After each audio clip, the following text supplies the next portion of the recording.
Mach 1 Juno. Partially correct. I'm definitely never lonely. And I'm never bored. But it is a singular existence. Because as you can see, and if you look at the 33 live streams I did in 33 days, and look at the comments, look at the chats,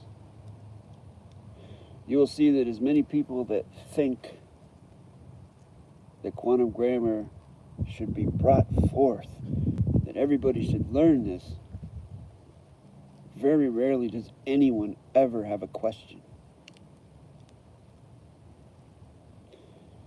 So either everyone who watches the streams has closure on the grammar, which we both know is not true, or there's something else going on.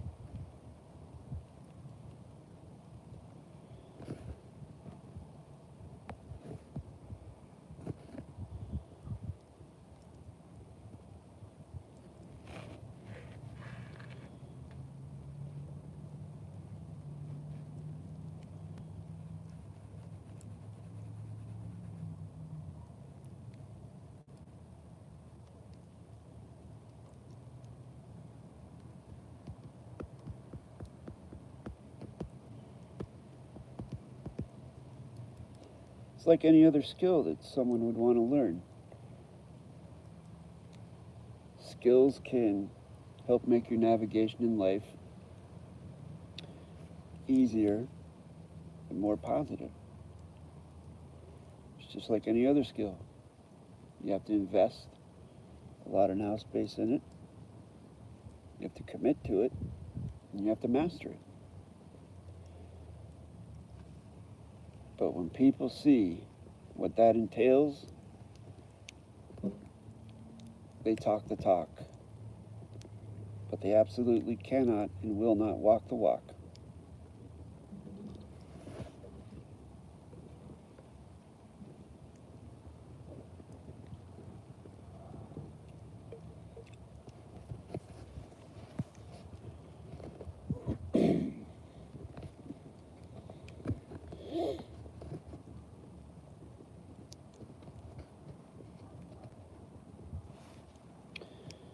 All my questions are being answered in your videos.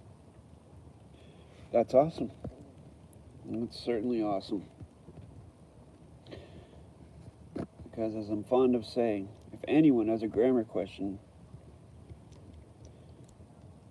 the answer is 99.9% of the time in one of the nearly 600 videos on this channel. So I appreciate you saying that.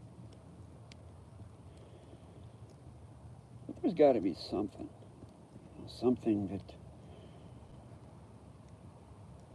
Like, for example, when I do workshops and classes, like people, after they complete a 60-minute workshop, they always have questions about what they've learned,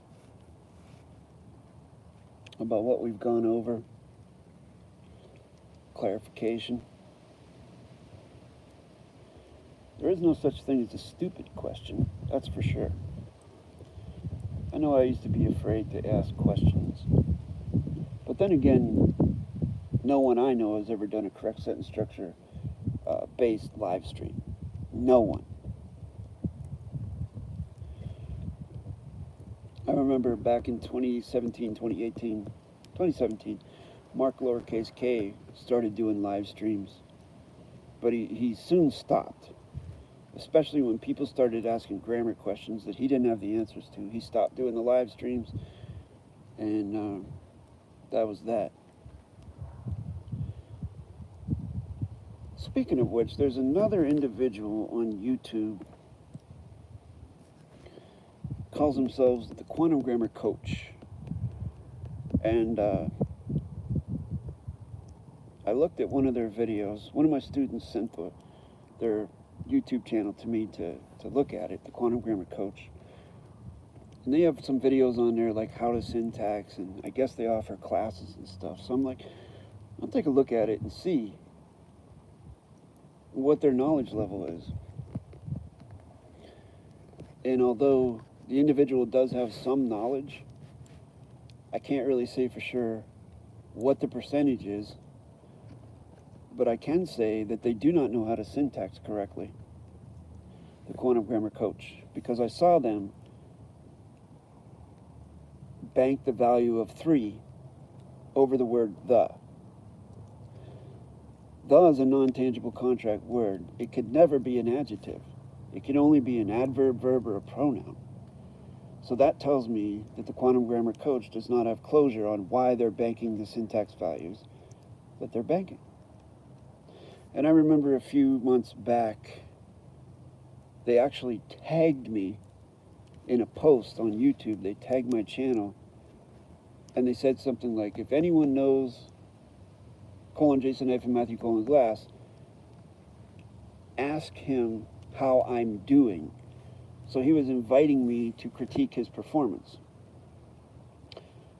So I did go to his channel and I commented on it, and I said, if you want to gauge your knowledge level, contact me at jasonmatthewg17@gmail.com and I'll set up a test. Of course, he never contacted me.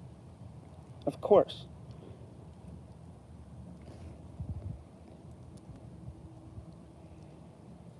That's just the way it goes. I don't know if it's ego. I don't know what it is. But I do know that they're charging money for courses. And they don't know how to syntax. But it is what it is. I'm not going to try and, I'm not going to do like a audit video of his channel or anything, because I don't want to stop a guy from making a living and feeding his family. It's not my volition to harm people in such a way. So I would never do anything like that. Unless, of course, he said something about me, in which case I would definitely have to then share Culiano with the public. But I don't know what it is. I don't know if it's ego or pride. Those are definitely things that do not have any place in a quantum grammar construct. One must cultivate humility constantly if one is going to maintain a certain level of honor and grace.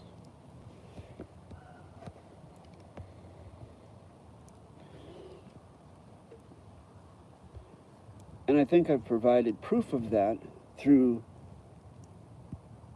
the multiple stop and correct videos I've put out when it's been pointed out to me that I've made a mistake. If someone can point out to me that I've made a mistake,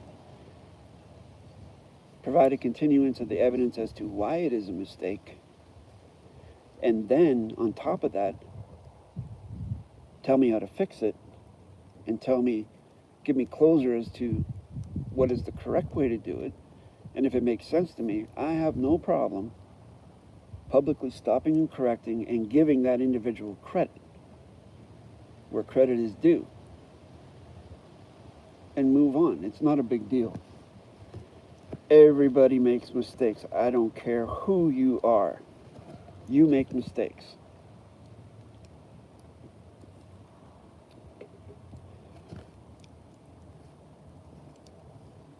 The important thing is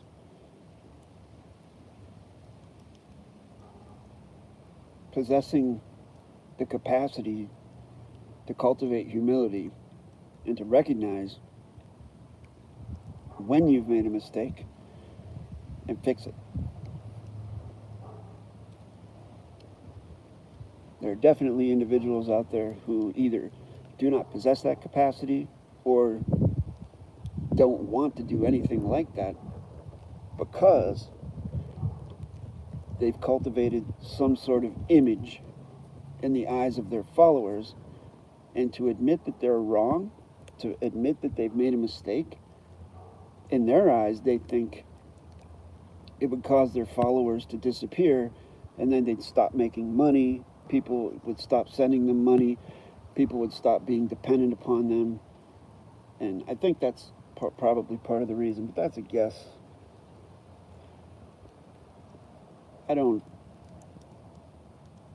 My construct is not built in such a way. I don't have an image to maintain.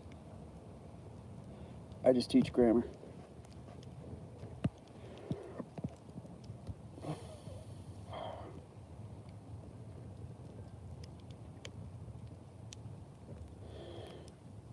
Did you know, I'm sure you know this, if you put your finger in a fire like that, you can't touch the fire. The fire will go around your finger, but it never touches your finger. Isn't that strange?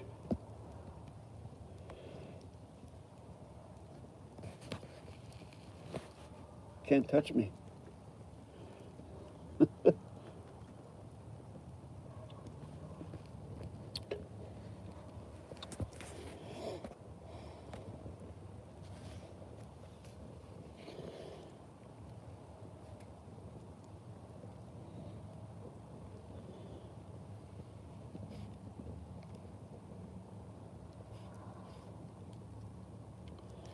Only possible if you are genuine.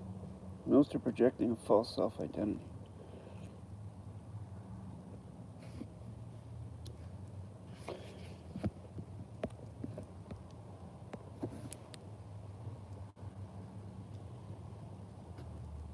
I guess I can agree with that to an extent.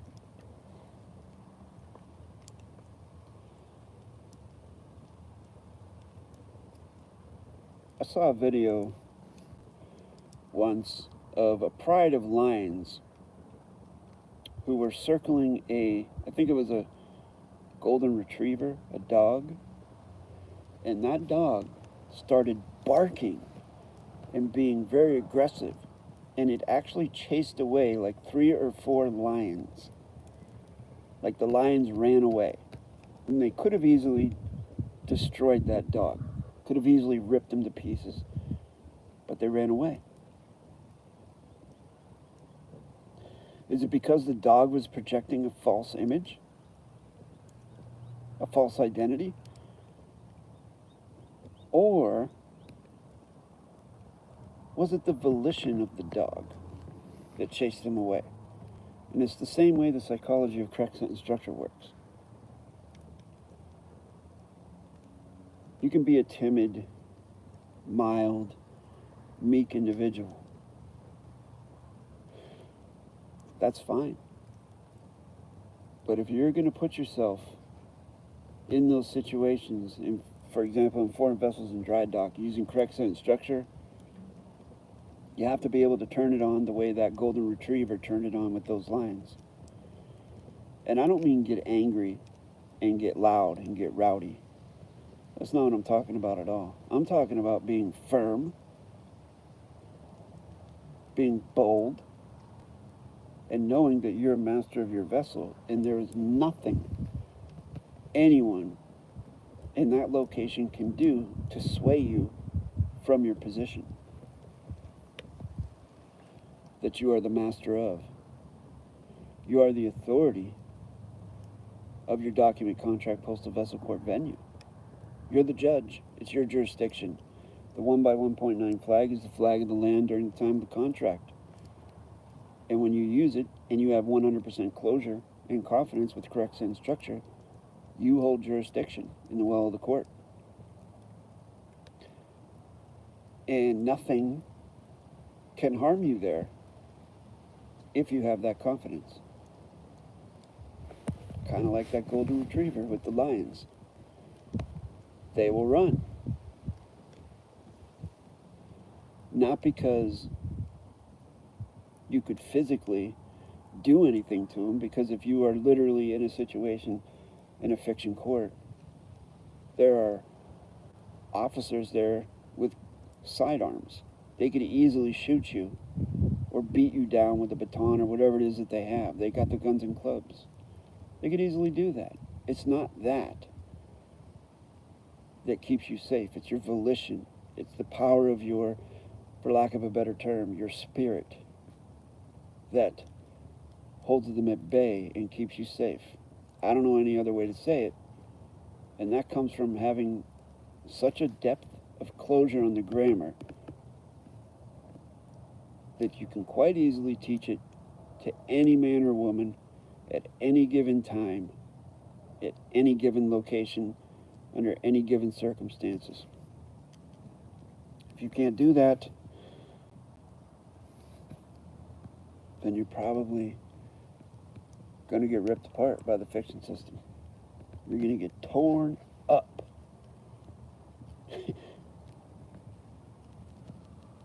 You're going to get murked AF, as the young folks say these days.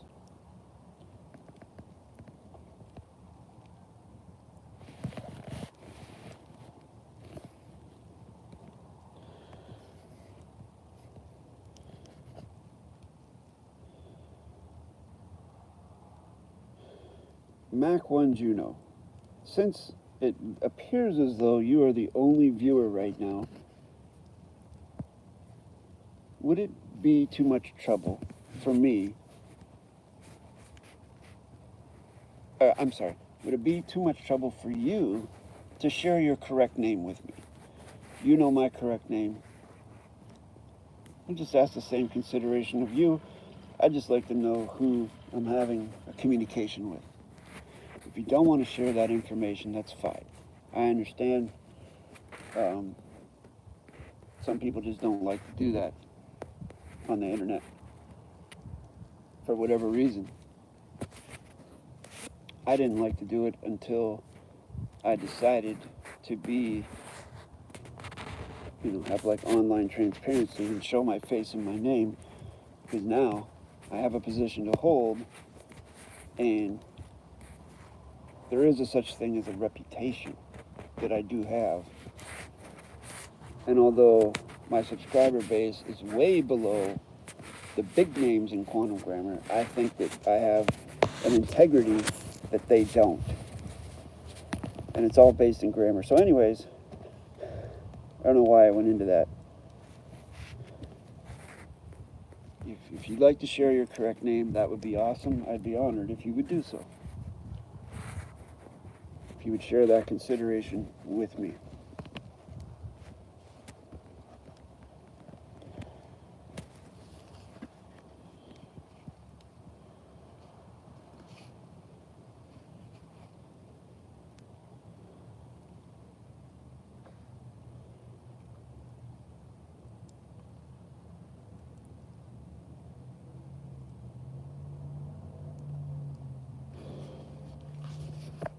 Well, thank you for that. And I just have a question for you then, based on that answer. Why do you choose not to use your correct name in the public? Just curious. What's your reasoning for that?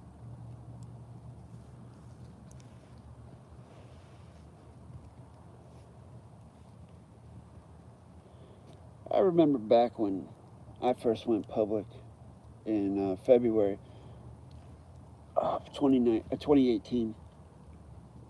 I was kind of scared, I was tentative about it. I was very nervous about it. I'm like, oh my goodness. The whole fiction system is going to know who I am. Are they going to come knocking on my door? What's going to happen? Well, you know what happened? Nothing happened. That's what happened. Didn't make any difference at all.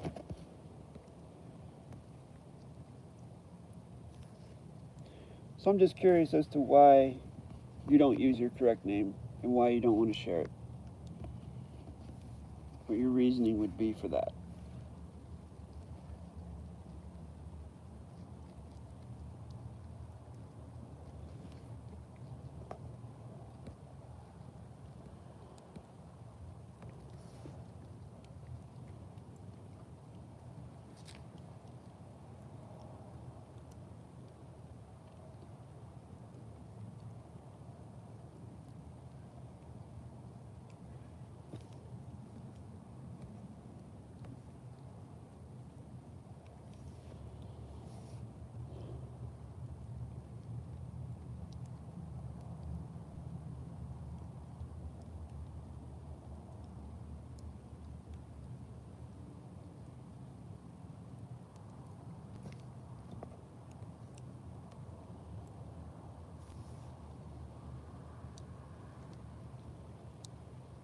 I'd have to say the majority of people on the internet do not use their correct name, which speaks volumes about the internet.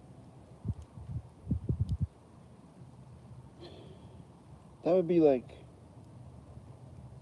walking into a Secretary of State office and giving a nom de guerre to the Secretary of State, which of course is what they put on the license anyways, because it's not the correct punctuated name. But I'm talking about in a fiction sense. You know, it's if you apply for a credit card or a debit card, or you try and get a bank account, and you try and use a nom de guerre, a name that's not your all caps, not your all caps, but the all caps name on the birth certificate or certificate of live birth or whatever it is, you wouldn't be able to do it. And if you, like for example, send a letter out through the postal service and you address the letter to someone, like say for example, if you would send a letter to me and you put on the front Mr. Glass or something, and then in the inside, in the letter, you say, Dear Jason, blah, blah, blah, that's mail fraud. Because the continuance of the evidence is broken by the presumption of Mr. Glass versus Jason. The name on the front of the envelope that the envelope is addressed to must match the name addressed in the letter. That's just one example of mail fraud. I don't think people know that.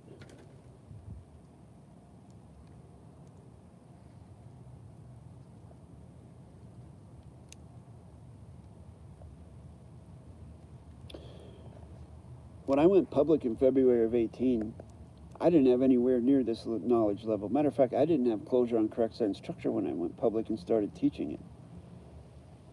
I had enough closure to be able to teach it in a rudimentary fashion, but I did have a fail-safe. I did have a backup. I only started teaching, because I was discussing this with my tutor, Raven, and I said, I want to start teaching this because I know that, and he suggested it as well, because he said that teaching is the best form of learning as well. It increases your learning exponentially. And I said, well, I feel kind of weird about teaching it if I don't know the answers to some questions. And he said, well, don't worry about it. If you run into a question you don't have an answer to, just reach out to me and I will help you. So I knew I had the basis covered when I began teaching, even though I didn't have full closure on it. So I shared my correct name before I had full closure on the grammar. I was putting my name and my face up there in the public, really putting myself out there for scrutiny. And I didn't have closure on the grammar, but I had a fail-safe. I had sort of a safety net, so to speak. So that's just a thought. It takes a lot of courage, I know. It takes a lot of courage, a strong will, and volition. And some people feel they're perhaps not, they don't have those things in place. It doesn't matter if you use correct grammar or not. It's the volition that's the most important thing and the most powerful thing. You can have the greatest correct sentence structure in the world, but if you have a rotten volition, your claim will fall flat on its face and probably backfire on you. If you don't have correct grammar, but you have correct volition, I'm pretty sure you'll succeed at whatever it is you're doing. And by success, I don't mean that it's going to turn out the way that you think it should turn out, but it's going to turn out the way it's supposed to turn out, in order for the cosmos to teach you the lessons that you perhaps need to learn. And that goes for everybody. That's what I think anyways. Thank you, Mac1 Juno, for the conversation, whomever you are. Thank you for joining this fireside live stream.